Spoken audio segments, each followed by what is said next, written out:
হরে কৃষ্ণ। পনির নিয়ে বসে গেলাম আর মশলাটা আমি বেটেই নিয়েছি। কাঁচা জিরে, একটু আদা আর সরিষা, সাথে দুই একটা কাঁচা লঙ্কা আর হলুদটা মিশিয়ে নিলাম। ভালো করে এটা একটু রেখে দিলাম। তারপরে এবার পিস পিস করে কেটে নেব। আর পনিরটা সবসময় যেই পিস করি তার চাইতে একটু বড় করেছি, কারণ এটা আমি আজকে ভাপা করব। আর মশলাটা কিন্তু কড়াইতেই একবারে খুব ভালো করে সব কিছু একসাথে দিয়ে সরিষার তেল, লঙ্কা, যা আছে সমস্ত মশলা ভালো করে একদম ধুয়ে টুয়ে নিয়ে জলসহ নিয়ে নিচ্ছি। সব কিছু নিয়ে নেব, একসাথেই সব নেওয়া হয়ে যাবে। এবার তেলটা একটু নিয়ে নিচ্ছি। আর এখন করব এটা একদম ভালো করে ঘুরিয়ে ঘুরিয়ে সব কিছু একসাথে মাখবার। আর তো এখনই বোঝা যাবে যে মশলাটা কত ভালো হলো, খুব ভালো একটা গন্ধ বেরিয়ে গেছে। আর তার মধ্যে সাজিয়ে নিচ্ছি পনিরগুলো কিন্তু একদম ভেজে নেব না, কাঁচা কাঁচা পনির। আর উপরেও একটু তেল দিয়ে দিলাম সাইডে সাইডে, যাতে কড়াইতে কিছু লেগে না যায়। তো নিয়ে যাচ্ছি রান্নাঘরে আর বসিয়ে দিলাম। এবার আমি এই আগুনটা জ্বেলে নেব।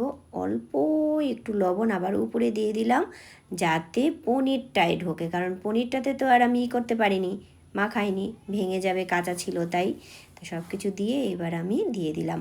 আর এখন করব একটু আলু আর কাঁকরোল মাখা। আমার মা একটা কাঁকরোল দিয়েছিল, মায়েরই গাছে হয়েছে। তো সেটা এখন বার করে নিচ্ছি। আলু কাঁকরোল একসাথে মাখা আমি কখনো করিনি এর আগে। আলু আর পটল একসাথে করেছিলাম। এবার শুকনো লঙ্কা দেব, সাথে তেল আনতে ভুলে গেছিলাম, যাই হোক তেল আনতে গিয়ে আবার দিয়ে দিলাম একটু এলাচ থ্যাতো করে দিয়ে দেব। এবার দেখি, পুরোপুরি হয়নি এখনও।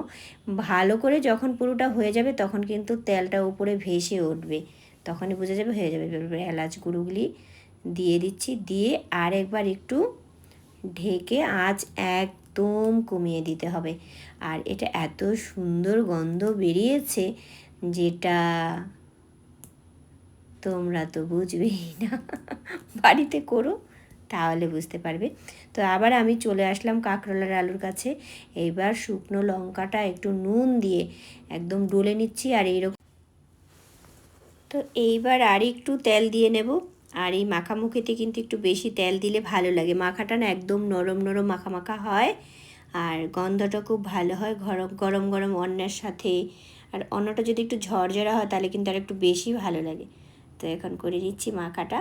মাখাটা পুরোপুরি হয়ে গেল। আবার ওই দিকে কিন্তু বসিয়েছি পনির ভাপা। এবার খুব তাড়াতাড়ি গিয়ে দেখতে হবে ওটার কী অবস্থা আছে। যাই হোক, এবার চলে এসেছি। এইবার দেখি কেমন অবস্থায় আছে।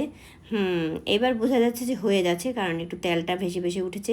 এটা যখন কাঁচা কাঁচা ছিল তখন কিন্তু তেল দেখা যাচ্ছিল না, একদম সমস্ত সব কিছু ওর সাথেই তেলটা মিলেছিল। যখন এটা হয়ে আসছে, হয়ে যাবে, তখনই তেলটা দেখা যাচ্ছে। তো এখন আমি এটা নামিয়ে নেব, অনেকটাই হয়ে গেছে, একটু কমপ্লিট নামিয়ে নেব, খুবই ভালো লাগে। আর একটা কিছু মনে পড়ে যাচ্ছে, যাই হোক সেটা এখন বলবো না, বললেই অপরাধ। তেলটা কিন্তু একদম আলগা হয়ে গেছে এই তেলটা দিয়েই। আর দেখো আমার খুন্তির কি অবস্থা, এটা এক্ষুনি এরম হয়ে গেল। এই খুন্তির উপরে ভর দিয়েছিলাম কড়াইয়ের, আর খুন্তির কি অবস্থা হয়ে গেল। যাই হোক, কেমন হয়েছে বলো সবাই, সবাই এসে দুই পিস করে নিয়ে যাও। বসেও গেছি। হরে কৃষ্ণ।